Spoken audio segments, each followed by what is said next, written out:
Para pemirsa, kita jumpa lagi di episode 17.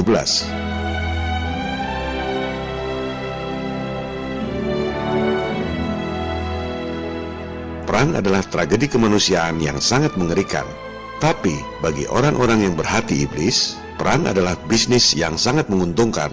Berbagai manfaat bisa dikeruk sekaligus. Perang adalah bisnis multiguna. Lewat perang, segelintir orang bisa merampas tanah dan sumber daya alam milik bangsa lain. Bisa mengatur pemerintahan yang kalah perang, termasuk hak mengedarkan uang lewat bank sentral. Perang adalah kesempatan bagi industri militer untuk mengeruk anggaran negara lewat utang, guna membeli berbagai senjata pembunuh manusia. Maka, sejarah pun mencatat perkembangan teknologi senjata pembunuh manusia dari mulai pistol, senapan, tank, kapal perang, hingga akhirnya bom atom dan bom nuklir.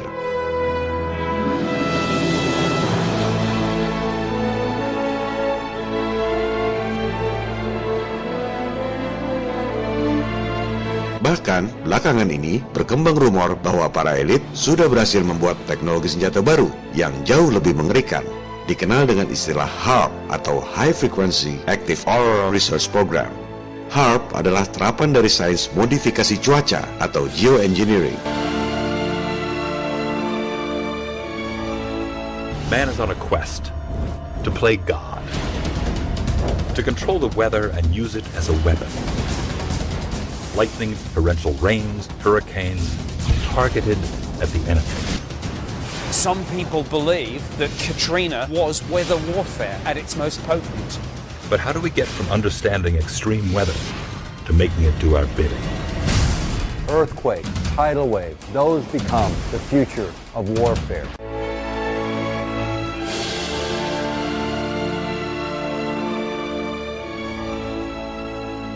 Kabarnya, dengan stimulasi ionosfer secara artifisial, manusia bisa merekayasa bencana alam seperti angin topan, badai, gempa bumi, tsunami, bahkan bisa mempengaruhi pikiran manusia seperti hipnosis.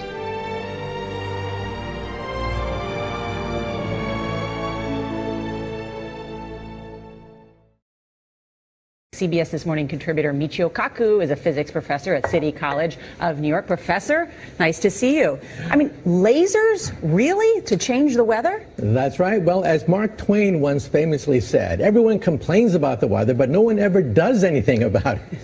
Well, instead of doing a rain dance, we physicists are firing trillion-watt lasers into the sky to actually precipitate rain clouds and actually bring down lightning bolts. This time we're bringing in the laws of physics rather than simply waving our hands and uttering mumbo-jumbo. We're actually using trillion-watt lasers now. However, for floods, for agriculture, farmers, for people planning wedding parties, football games, you name it, outdoor events and agriculture and flooding and even hurricanes, all of them could be subject to weather modification.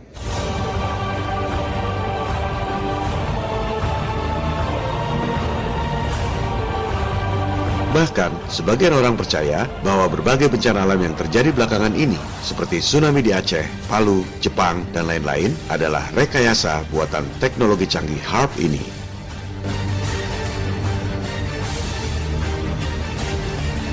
Benarkah rumor yang banyak beredar itu? Apakah semua itu fakta atau cuma fiksi?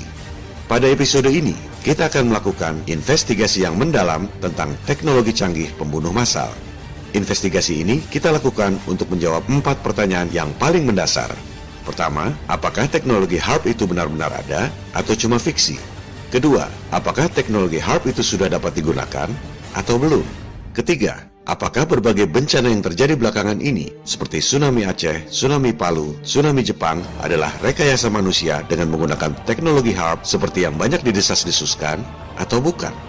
Keempat, apa pentingnya informasi ini? Dan apa hubungannya dengan bangkitnya kesadaran Flat Earth?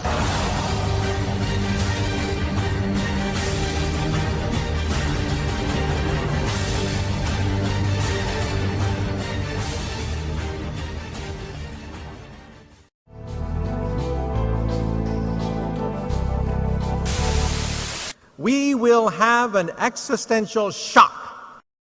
A Type 1 civilization has the power of an entire planet. They control the weather. They mine the oceans. They control volcanoes. They control earthquakes. We are now witnessing the greatest transition in the history of the human race. And Venezuelan leader Hugo Chavez has once again accused the United States of playing God. But this time it's Haiti's disastrous earthquake that he thinks the U.S. was behind. Spanish newspaper ABC quotes Chavez as saying that the U.S. Navy launched a weapon capable of inducing a powerful earthquake off the shore of Haiti. Over why he handed over control of the Japanese financial system to a group of American and European oligarchs. He and his envoy told me that it was because Japan had been threatened by an earthquake machine. Rumor tentang adanya teknologi yang bisa merekayasa bencana alam memang berasal dari sumber-sumber yang kredibel. Seperti yang baru saja Anda saksikan sendiri, pernyataan dari Profesor Michio Kaku, Presiden Venezuela dan Mendagri Jepang. Berbagai dokumen yang kredibel juga merujuk adanya program pengembangan teknologi senjata cuaca ini. Teknologi geoengineering atau rekayasa cuaca ini memang bukan barang baru. Dari tahun 1967, tercatat militer Amerika merekayasa hujan deras buatan pada Perang Vietnam untuk meredam gerilya Viet Cong. Apakah teknologi rekayasa cuaca itu kemudian dikembangkan untuk membuat senjata? Jawabannya sudah pasti dikembangkan. Militer memang kerjaannya termasuk mengembangkan teknologi persenjataan. Itu memang tugas mereka. Maka dikembangkanlah teknologi yang disebut HAARP atau High Frequency Active Auroral Research Program. Yang mendanai adalah Gabungan Angkatan Udara dan Angkatan Laut Amerika. Sudah pasti ini proyek militer. Tapi, kalau ditanya ke sumber-sumber resmi atau tanya ke pegawai yang kerja di sana, sudah pasti dibantah. Bilangnya ini proyek sains. Sebenarnya sama dengan NASA. Kalau ada potensi pengembangan teknologi angkasa luar yang bisa digunakan untuk menguasai teritori angkasa luar, sudah pasti dijadikan proyek militer. Betapa naifnya jika menganggap NASA adalah murni proyek sains.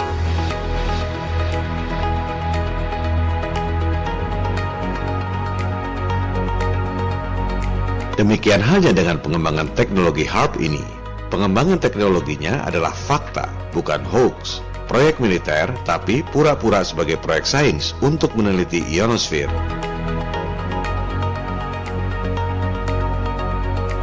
Maka teknologi HAARP dikembangkan di Arizona. Fasilitas tersebut terdiri dari ratusan antena-antena radio, tapi bukan untuk memancarkan gelombang suara ke telinga Anda, melainkan untuk menembakkan gelombang frekuensi ekstra rendah atau ELF, extra low frequency, ke wilayah atmosfer yang disebut ionosfer.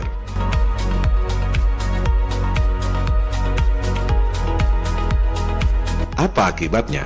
Atmosfer menjadi panas dan mengakibatkan perubahan cuaca yang ekstrim. Kandungan air dan arah angin berubah drastis dengan kecepatan yang sangat tinggi. Akibatnya, curah hujan yang sangat deras, topan badai yang dahsyat, banjir ekstrim. ELF, pancaran gelombang ekstra rendah yang ditembakkan secara masif, juga bisa mengakibatkan gempa bumi. Ini bisa dibuktikan dengan mudah. Benda secara natural memang bereaksi terhadap gelombang frekuensi suara tertentu.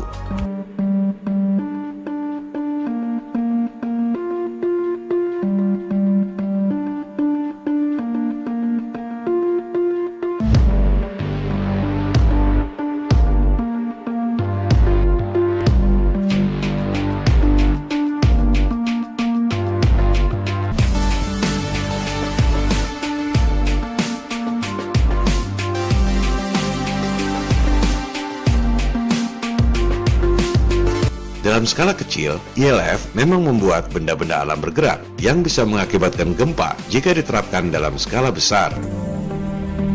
Everything owes its existence solely and completely to sound.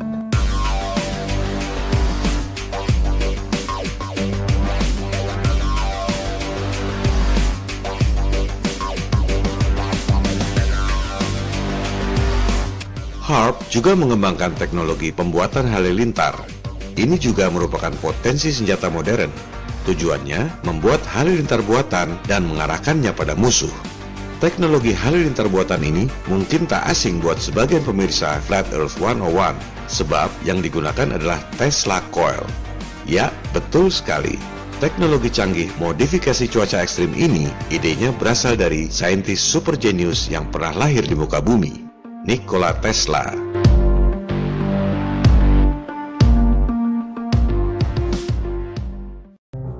Nama Tesla dicoret dari seluruh pelajaran sekolah karena Tesla dianggap musuh oleh JP Morgan, pentolan elit global. Seperti telah dijelaskan pada episode 3, JP Morgan membiayai Tesla untuk membangun menara-menara komunikasi yang Anda gunakan sampai sekarang. Tapi, bukannya membuat menara komunikasi yang memang sangat mudah bagi Tesla, sang jenius eksentrik itu justru menggunakan dana JP Morgan untuk membuat menara pembangkit listrik gratis dengan menggunakan sumber daya alam yang melimpah di alam semesta ini. Imagine all the people sharing all the world. You may say I'm a dreamer, but I'm not the only one. Tuhan menciptakan alam yang kaya dengan energi dahsyat secara gratis. Anda tak perlu bayar untuk menghirup oksigen. And the world will live as one. Anda tak perlu bayar untuk melihat matahari. Anda tak perlu bayar untuk menikmati air sungai. Halilintar berkekuatan listrik yang sangat dahsyat terjadi tanpa biaya pembangkit. Itulah ide Tesla, menciptakan teknologi berbasis sumber daya alam yang gratis untuk kebaikan umat manusia. Jelas saja JP Morgan marah, disuruh bikin menara komunikasi supaya para elit bisa mengeruk duit dari rakyat, malah bikin pembangkit gratis. Sejak itu Tesla dikucilkan, namanya dicoret dari semua pelajaran sekolah. Tesla tidak dibunuh karena otaknya terlalu berharga buat dimatikan. Dia hanya dikucilkan, dibiarkan terus menuangkan konsep-konsep yang tak bisa dijalankan karena tak ada dana. Menunggu Tesla mati sendiri untuk kemudian menyita semua tulisan-tulisan, konsep-konsep yang tak pernah dipublikasikan dan tak pernah dicoba karena tak ada dana. Imagine all the people living life in peace. Maka, sejak Tesla wafat tahun 1943, mulailah timbul berbagai teknologi dahsyat yang dikembangkan dari tulisan-tulisan Tesla yang disita oleh penguasa. Sejak itu, mulai dikenal piring terbang yang seolah-olah makhluk dari planet lain. Insiden Roswell tahun 1947. Padahal, itu adalah piring terbang eksperimen dengan menggunakan teknologi Tesla yang sebelumnya dikembangkan oleh Nazi Jerman. Imagine no possession. I wonder if you can. Sejak itu pula, mulai dikenal konsep teleportasi, memindahkan benda dari satu tempat ke tempat lain yang dipopulerkan oleh film Star Trek. Itu adalah teknologi Tesla yang kemudian dilakukan uji coba oleh militer lewat proyek rahasia dengan kode sandi Philadelphia Experiment. Orang akan bilang, oh seperti science fiction di film-film ya. Padahal kebalik, justru film-film itu inspirasinya dari kisah nyata. You may say I'm a dreamer, but I'm not the only one. I hope someday you'll join us, and the world will live as one.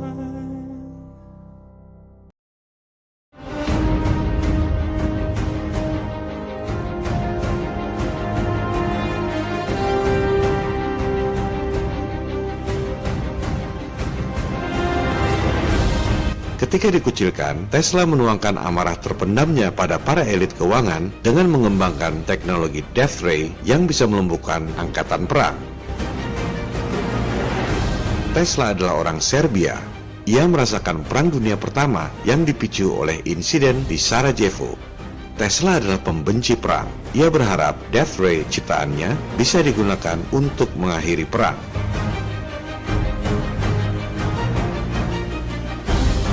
Teknologi inilah yang kemudian disita ketika Tesla wafat dan dikembangkan menjadi HAARP.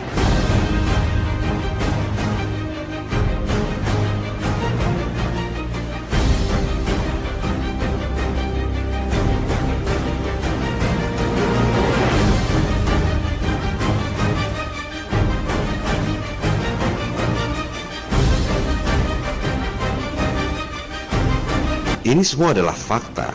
Konsepnya valid. Pengembangan teknologinya juga fakta. Pertanyaannya, apakah teknologi HAARP ini sudah bisa digunakan atau belum?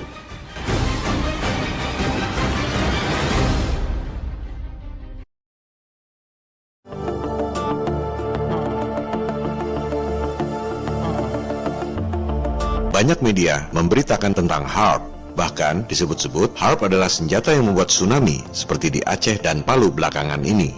Benarkah HAARP sudah bisa digunakan? Mari kita investigasi. Kita harus lebih spesifik. Pertama, bedakan antara modifikasi cuaca atau geoengineering dengan senjata cuaca atau weather weapons. Itu dua hal yang berbeda.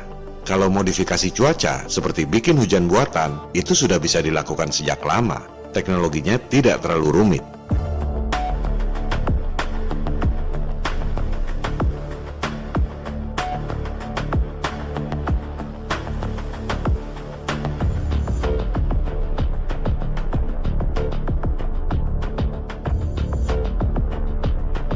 Kedua, bahwa teknologi modifikasi cuaca itu kemudian dikembangkan jadi senjata juga sudah pasti. Militer memang kerjaannya seperti itu. Ketiga, dalam skala lab memang terbukti metode HAARP kalau ditembakkan ke atas secara masif bisa membuat cuaca ekstrim, yaitu perubahan atmosfer secara drastis yang mengakibatkan angin topan, hujan deras, dan banjir.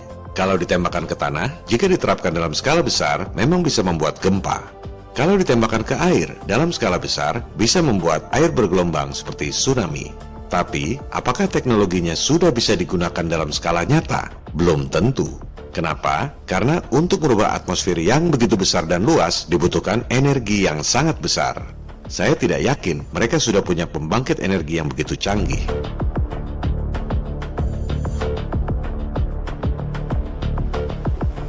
Coba simak baik-baik apa yang dikatakan oleh Profesor Michio Kaku tadi. Saya melihat ada hal prinsip yang sangat bertentangan dari pernyataan Profesor Kaku itu. We physicists are firing trillion-watt lasers into the sky to actually precipitate rain clouds and actually bring down lightning bolts.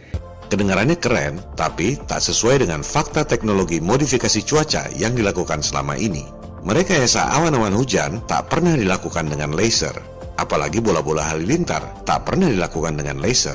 Saya curiga Profesor Michio Kaku menyebut laser triliunan watt karena berita-berita saintis Jepang yang mengklaim bisa menembakkan laser 2000 triliun watt. Harap dicatat, itu cuma klaim yang dikutip oleh media-media. Tak ada yang benar-benar menyaksikan. Dan harap dicatat, laser 2000 triliun watt itu pun katanya cuma bisa selama 1 per triliun detik.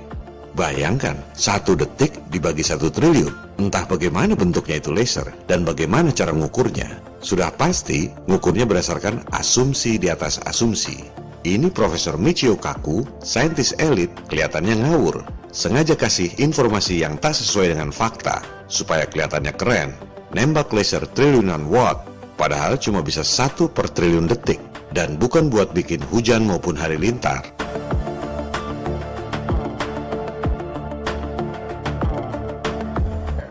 What is the European Union?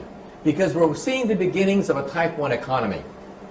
Huge planetary trading blocks are the beginnings of a Type 1 economy.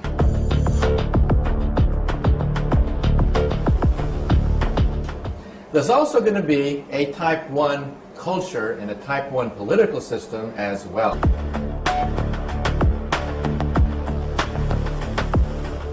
Some people don't want it. They fear this transition.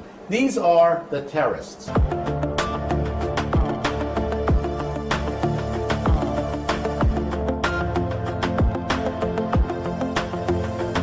Sebaliknya, teknologi HAARP itu memodifikasi cuaca dengan gelombang suara ELF, bukan laser. Coba kita simak penjelasan tentang teknologi HARP ini. The amount of energy we're talking about here is 3.6 million watts. To give you an idea of what that is, the largest legal AM radio station in North America is 50,000 watts. HARP is 72,000 50,000 watt radio stations. Kedengarannya keren, 3,6 juta watt atau 3,6 megawatt. Kalau dibandingkan dengan antena radio, ya memang besar. Tapi, untuk ukuran daya yang mampu merubah kondisi atmosfer, 3,6 megawatt itu masih jauh dari triliunan watt yang dibutuhkan. Bahkan, untuk ukuran pembangkit listrik biasa pun, 3,6 megawatt itu kecil sekali. Coba kita investigasi seberapa besar daya yang mampu dihasilkan oleh pembangkit listrik yang ada di dunia saat ini. Bagi yang belum paham, daya itu ukurannya adalah watt. Coba Anda riset, berapa kekuatan pembangkit terbesar di dunia ini? Ini adalah studi yang dibuat oleh British Gas. Pembangkit listrik dengan daya terbesar di dunia adalah di Three Gorges Dam, China. Kapasitasnya 22.500 megawatt alias 22,5 triliun watt. Ini baru powerful. Sumber dayanya apa? Hydro alias air. Hanya air yang jumlahnya sedemikian banyak yang bisa membangkitkan daya sedemikian besar. Pembangkit kedua terkuat di dunia, Itaipu Dam di Brazil dan Paraguay, 14 triliun watt. Sumber dayanya apa? Air juga. Pembangkit ketiga, keempat, dan kelima terkuat di dunia, semuanya menggunakan sumber daya air. Baru pembangkit keenam terkuat di dunia yang sumber dayanya bukan air, Kashiwazaki Kariwa di Jepang. Sumber dayanya nuklir, 7,9 triliun watt.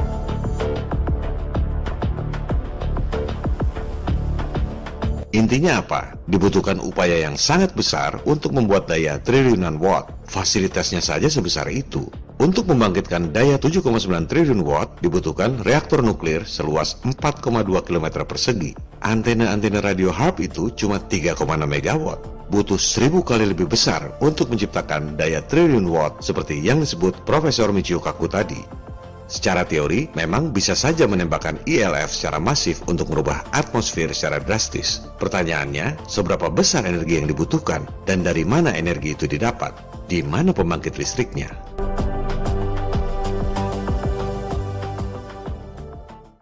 Di internet juga banyak beredar berita bahwa Amerika menyiapkan SBX-1 yang disebut-sebut merupakan senjata HARP untuk menyerang Korea Utara.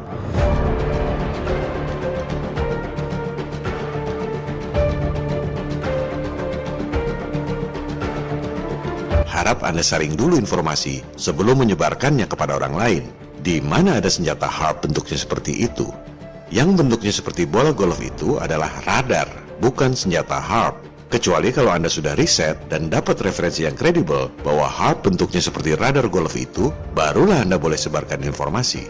Juga, kalau itu HARP yang bisa dibawa-bawa mobile seperti itu, berapa watt kekuatannya dan sumber energinya apa?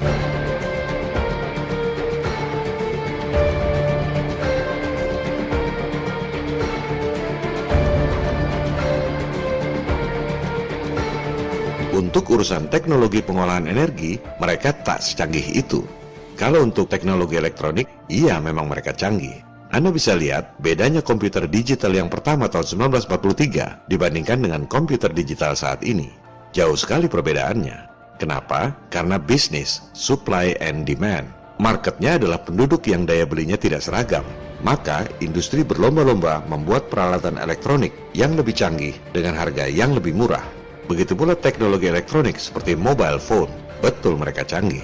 Anda lihat perbedaan mobile phone yang pertama tahun 1983 dengan smartphone di zaman sekarang. Mengapa kemajuannya pesat? Karena bisnis, supply and demand. Permintaan pasar memicu industri untuk bikin produk yang lebih canggih dan lebih murah. Teknologi elektronik seperti CGI jelas mereka sangat canggih. Kemajuannya pesat.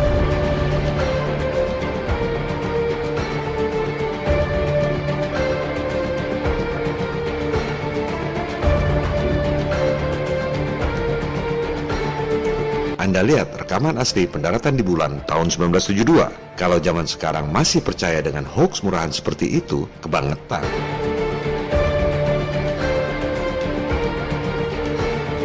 Tapi, kalau teknologi roketnya seperti jalan di tempat, tak ada bedanya roket tahun 1950-an dengan roket sekarang. Tak seperti pesatnya perkembangan teknologi komputer atau mobile phone. Mengapa teknologi roket tak maju-maju? Lagi-lagi bisnis, supply and demand. Roket cuma buat terbang sebentar, setelah itu miring untuk menghindari langit yang pendek, kemudian diledakkan di tengah laut. Tinggal serpihan-serpihan yang tak ketahuan karena tak ada yang merasa kehilangan. Buat apa bikin teknologi roket yang lebih canggih? Teknologi energi juga seperti jalan di tempat. Pembangkit listrik yang dayanya paling besar tetap saja tenaga air. Nggak beda dengan Niagara Falls yang menggunakan teknologi Tesla 120 tahun yang lalu. Ironisnya, yang pertama menyebarkan informasi detail tentang cara kerja HAARP justru media-media mainstream seperti History Channel, CBS, dan lain-lain. Berikut pembuktian di lab dan animasi yang canggih. Ini bukan kerja amatiran. Juga, saintis elit seolah mengkonfirmasi teknologinya. Cukup meyakinkan bahwa HAARP sudah bisa digunakan. Tapi mereka nggak cerita faktor yang sangat penting, yaitu berapa energi yang dibutuhkan dan sumber dayanya dari mana untuk merekayasa atmosfer secara masif dan drastis. Sehingga berita-berita di media mainstream itu tampaknya seperti propaganda teror untuk menakut-nakuti umat dunia, seolah-olah sudah ada senjata cuaca yang mampu membuat bencana agar orang-orang seperti Anda pada takut dan tunduk pada segelintir orang dalam tatanan dunia baru, New World Order. Atas dasar itulah, saya saat ini menyimpulkan bahwa belum ada bukti yang meyakinkan bahwa HAARP sudah bisa digunakan seperti yang digembar-gemborkan selama ini. Kuncinya adalah pembangkit energinya. Selama belum nemu bukti adanya pembangkit triliunan watt yang mobile, saya belum bisa percaya bahwa HAARP sudah bisa digunakan. Tapi kita tetap open mind. Pendapat kita bisa saja berubah kalau belakangan nemu bukti yang meyakinkan.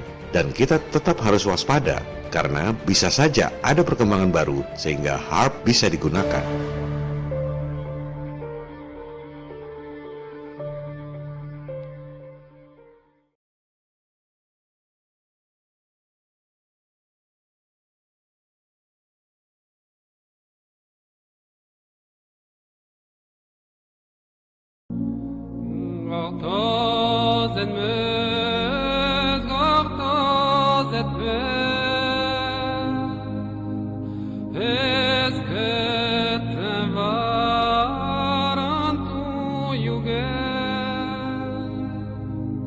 Di internet juga banyak beredar rekaman-rekaman video dan foto-foto yang menunjukkan fenomena aneh di awan sebelum terjadinya tsunami.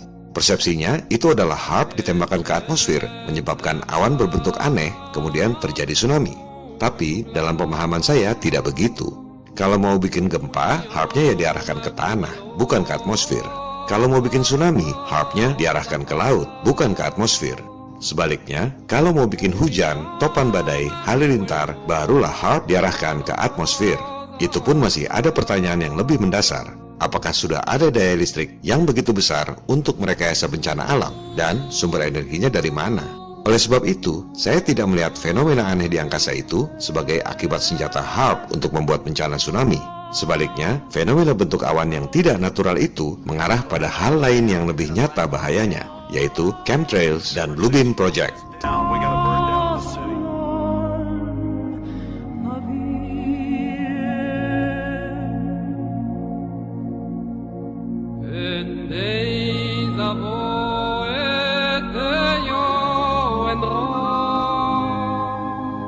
Yang lebih nyata dan berpotensi lebih bahaya dari HAARP menurut saya adalah chemtrail atau chemical trail. Bahan-bahan kimia yang sengaja disebar di atmosfer dengan menggunakan pesawat. Ini adalah geoengineering tapi bukan HAARP. Kita pahami dulu perbedaan contrail dengan chemtrail. Yang di sebelah kiri itu adalah contrail, kondensasi akibat mesin pesawat. Asapnya cuma sedikit dan dalam beberapa menit akan hilang bekasnya di udara. Yang sebelah kanan itu adalah chemtrail, volumenya masif dan selama berjam-jam tetap mengotori udara kita. Kalau para pembantah masih tak bisa membedakan, berarti ada yang salah dengan mata dan tingkat kecerdasan mereka.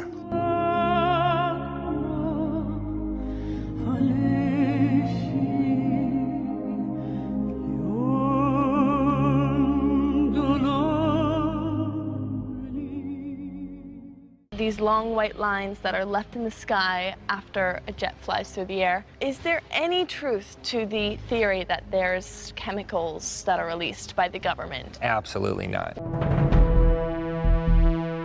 They are very much conspiracy theories.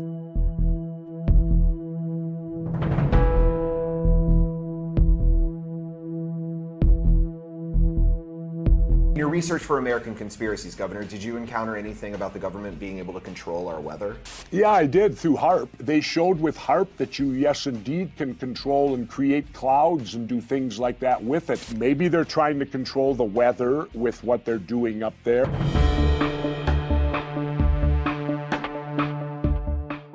But to be poisoning us and to be putting things in the air that are ultimately going to harm us, aren't they likewise harming themselves? Jadi, mana yang benar? Chemtrail adalah normal dan tidak berbahaya, seperti kata para pembantah, atau semprotan bahan-bahan kimia berbahaya, seperti yang dikemukakan para pencari kebenaran? Kita langsung saja pada kesimpulannya. Pertama, penggunaan senjata kimia lewat udara bukanlah barang baru. Orang sudah melakukannya sejak Perang Dunia Pertama. Kemudian terus digunakan pada Perang Dunia Kedua, Perang Vietnam, dan lain-lain. Chemical weapons can be both powerful and terrifying. Toxic substances that attack the skin, blood, nerves, or respiratory system, causing painful injury and maybe even death. It's estimated that during World War I, chemicals like mustard gas injured 1 million soldiers and killed 100,000, often in horrible, painful ways. However, countries were still making the weapons, setting the stage for incidents like the US's use of Agent Orange in Vietnam in the 60s. Kedua, berdasarkan data-data rahasia yang sudah boleh dipublikasikan karena kadaluarsa atau istilahnya declassified berdasarkan Undang-Undang Kebebasan Informasi, militer Amerika terbukti meracuni rakyatnya sendiri dengan senjata kimia dari udara. This next story is so unbelievable, we didn't think it could possibly be true. But after receiving thousands of records and declassified reports from the Army, it's confirmed that during the Cold War, the United States military conducted secret tests on unsuspecting people in the city of St. Louis. These Army archive pictures show how the tests were done in Corpus Christi, Texas in the 1960s. In Texas, planes were used to drop the chemical, but in St. Louis, the Army placed chemical sprayers on buildings and station wagons. The Cold War cover story was that the Army was testing smoke screens to protect cities from a Russian attack. The truth, according to Martino Taylor, was much more sinister. By making hundreds of Freedom of Information Act requests, she uncovered once classified documents that confirmed the spraying of zinc cadmium sulfide.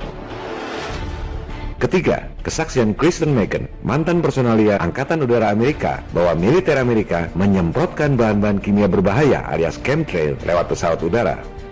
I was in the Air Force on active duty for 9 years, and I worked in bioenvironmental engineering. I started noticing things. I started noticing large quantities on the system where I would approve chemicals. When I started asking questions, I slowly became demonized. A couple years passed after that when I asked again and people realized I was kind of being more vocal about it on social media. I was starting to be thrown into a mental institution and have my daughter taken away. Kalau kepada bangsanya sendiri saja militer tega meracuni, apalagi kepada bangsa negara berkembang seperti Indonesia. Soal bahaya chemtrail ini pernah pula diungkap di PBB oleh Presiden Koalisi Ketahanan Agrikultur. Weather modification programs, experimental ones done by private companies, done by the United States government, done by states across the United States are underway. There's more than 50 of them in operation across the United States. Ya, namanya juga PBB, kaki tangan elit global. Laporan-laporan itu tidak ditindaklanjuti.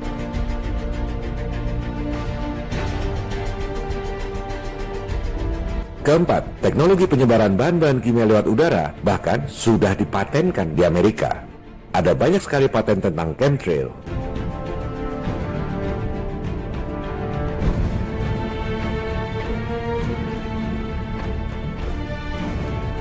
Contohnya ini, bukti paten di Amerika bahwa chemtrail yang disemprot ke udara itu berisi aluminium oxide, bahan kimia beracun yang bahkan bisa dijadikan bahan peledak.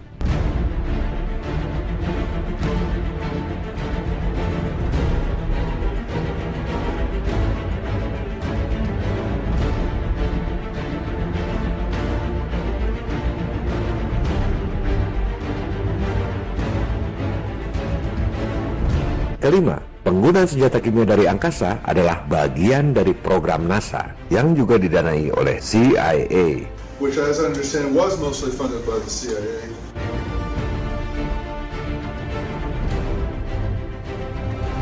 Silakan Anda lihat bukti dokumen resmi NASA yang ditulis oleh Kepala Saintis di NASA Langley Center.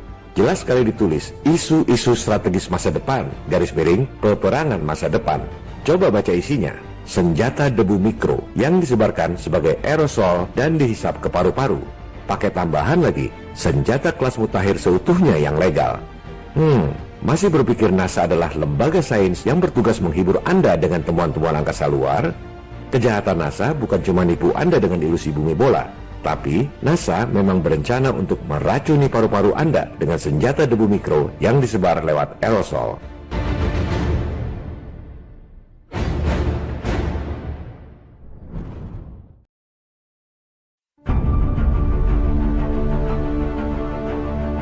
Jenis senjata mutakhir yang lebih mengerikan adalah membakar target secara terarah dari udara dengan menggunakan energi terfokus, yaitu laser, microwave, atau sinar partikel yang disebut directed energy weapons.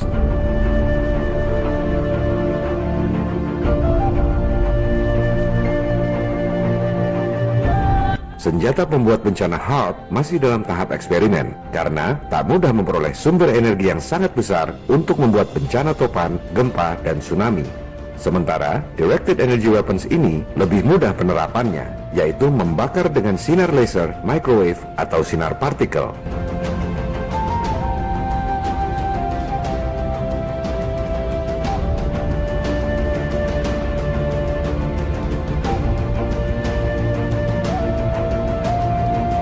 Sebagian dari Anda mungkin ingat peristiwa kebakaran besar di Malibu, California tahun 2017 lalu. Kebakaran dahsyat yang sangat mengerikan, disebutnya kebakaran hutan. Coba lakukan investigasi sendiri. Kita akan melihat dengan sangat jelas berbagai kejanggalan dari kebakaran tersebut.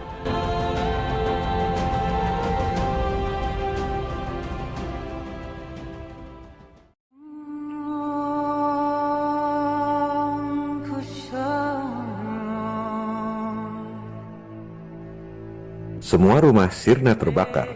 Beton, besi, dan baja musnah jadi abu. Tapi pohon-pohon dan rumput-rumputnya utuh. Bagaimana mungkin ini kebakaran hutan?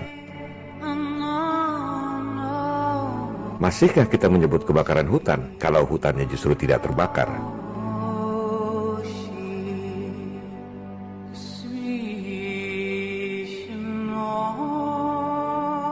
Bagaimana mungkin kebakaran hutan membakar habis mobil-mobil, tapi pohon-pohonnya utuh? Anda lihat, besi baja meleleh. Padahal dibutuhkan suhu 1370 derajat Celcius untuk melelehkan baja.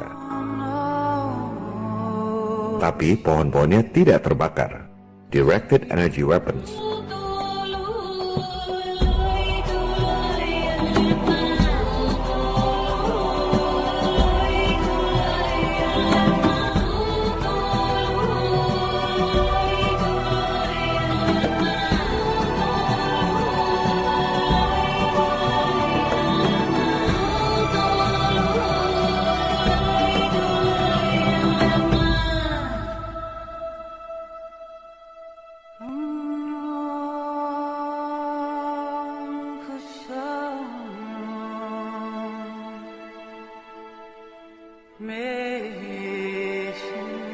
Kejanggalan-kejanggalan lainnya adalah kebakaran yang membentuk garis lurus. Bagaimana mungkin ini api natural? Sangat cocok dengan nama senjatanya, Directed Energy Weapons. Fenomena ini mengingatkan kita pada microwave yang tidak membakar plastik.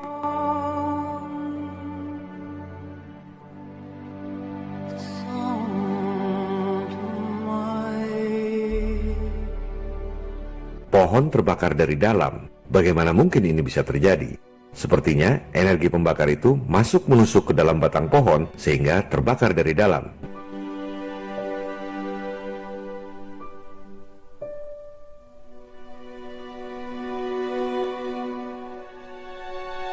Juga fenomena ini, mobil terbakar dari dalam.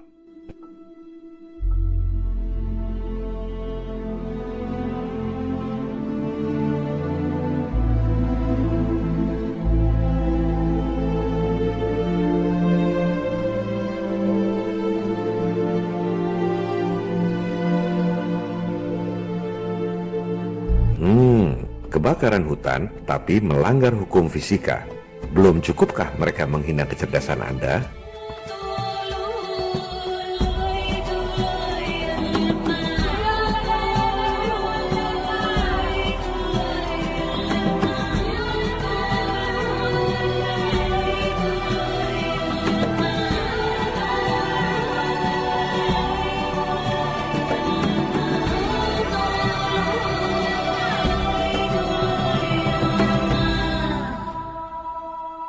Barangkali ada yang bertanya, mana mungkin para elit melakukan uji coba senjata dengan mengorbankan rakyatnya sendiri? Sama seperti soal chemtrail yang dibahas tadi, mana mungkin meracuni warganya sendiri? Pertama, para elit ini adalah globalis, tidak memandang negara maupun bangsa. Yang jahat bukan Amerika, justru bangsa Amerika yang jadi korban. Yang jahat adalah para elit di belakang layar yang menguasai pemerintah dan militer Amerika. Kedua, untuk uji coba senjata lebih mudah jika dilakukan di negara sendiri ketimbang harus masuk ke negara lain. Ketiga, uji coba tidak dilakukan di medan perang, justru sebelum ada perang supaya produknya laku keras pada saat ada perang. Keempat, uji coba dengan mengorbankan orang lain itu mereka perlukan karena nggak ada orang yang mau jadi kelinci percobaan.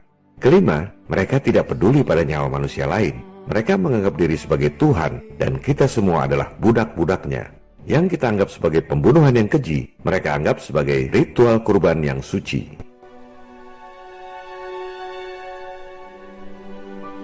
Untuk meredam bangkitnya kesadaran masyarakat, YouTube membredel channel-channel yang mengekspos kejahatan persekongkolan alias konspirasi mereka. Beberapa channel yang rajin mengekspos kejanggalan kebakaran California ini seperti A Plain Truth Channel, bukan cuma di-remove videonya, tapi sekalian di-bredel channelnya. Shit.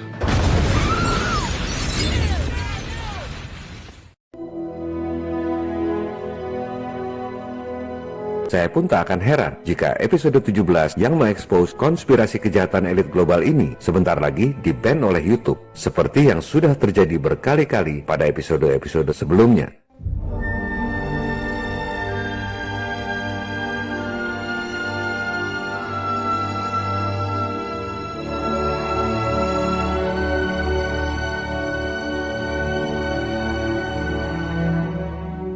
Google, YouTube, Windows, Apple, Facebook, Twitter, dan lain-lain adalah milik kelompok elit global.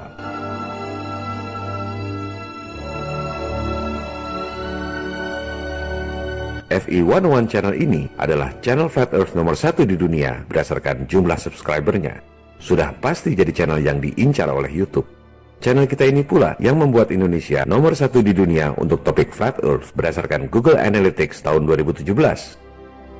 Oleh sebab itu, saya pun tak akan heran jika suatu ketika bukan cuma video-videonya yang di-ban, tapi sekalian channel FE101 ini yang dibredel oleh YouTube.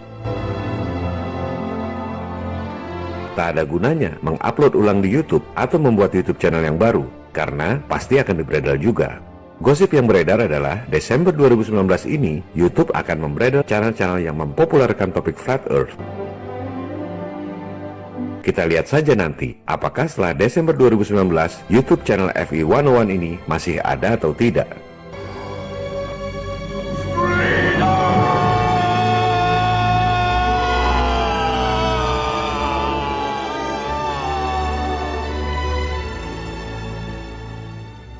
Oleh sebab itu, saya mengamankan serial video FE101 dalam sebuah situs web baru, fe101.org.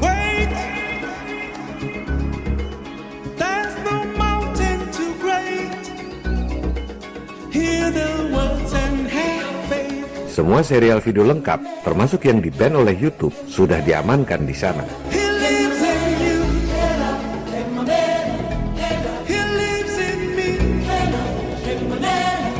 Jadi, kalau suatu ketika channel Flat Earth 101 ini dibredel oleh YouTube, silakan klik fe101.org.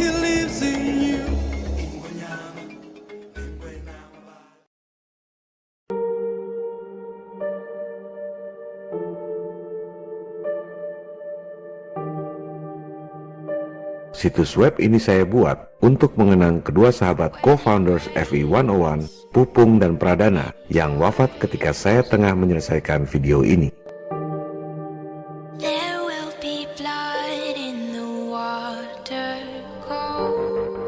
Mungkin perlu saya jelaskan sedikit tentang co-founders ini. Saya membuat serial video dan YouTube channel ini sendirian, tanpa tim. Awalnya, saya tidak terpikir untuk membentuk komunitas FI 101. Kedua sahabat inilah dan juga beberapa teman yang lain yang berperan membentuk komunitas FI 101 dengan penuh perjuangan dan tanpa pamrih. Mereka adalah founders untuk komunitas FI 101 dan co-founders FI 101 secara keseluruhan.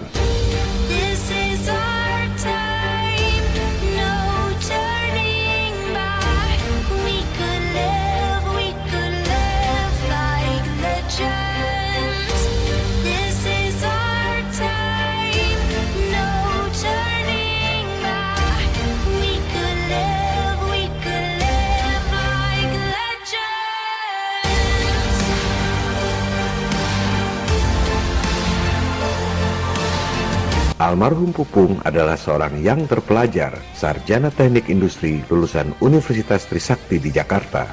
Bersama putranya, almarhum Pradana yang masih kuliah, mereka adalah aktivis kemanusiaan yang gigih dan bernurani luhur.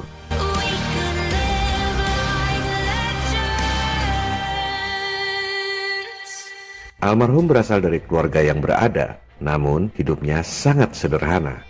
Ia memiliki aset senilai puluhan miliar rupiah yang rupanya menjadi incaran manusia-manusia berhati iblis yang ada di sekelilingnya.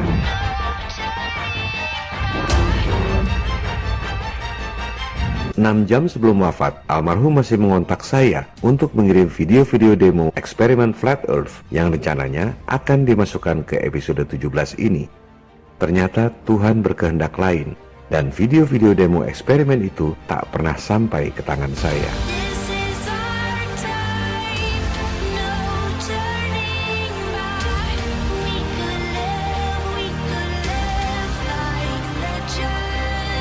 Sejujurnya, ketulusan, kejujuran, kesetiakawanan, kegigihan, serta ketabahan dalam menghadapi cobaan dan berbagai fitnah yang dimiliki oleh kedua almarhum adalah kualitas yang sangat langka saya temui.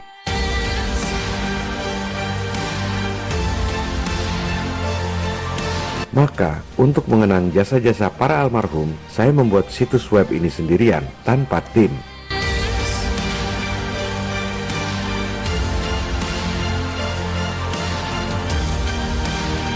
Sengaja saya tidak hire profesional dan membuatnya sendiri secara personal dan sepenuh hati, karena saya ingin membuat para almarhum bangga di alam keabadian.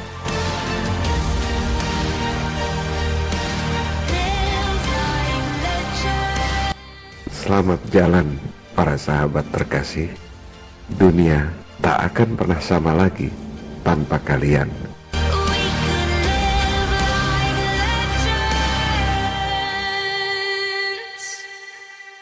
Brothers, what we do in life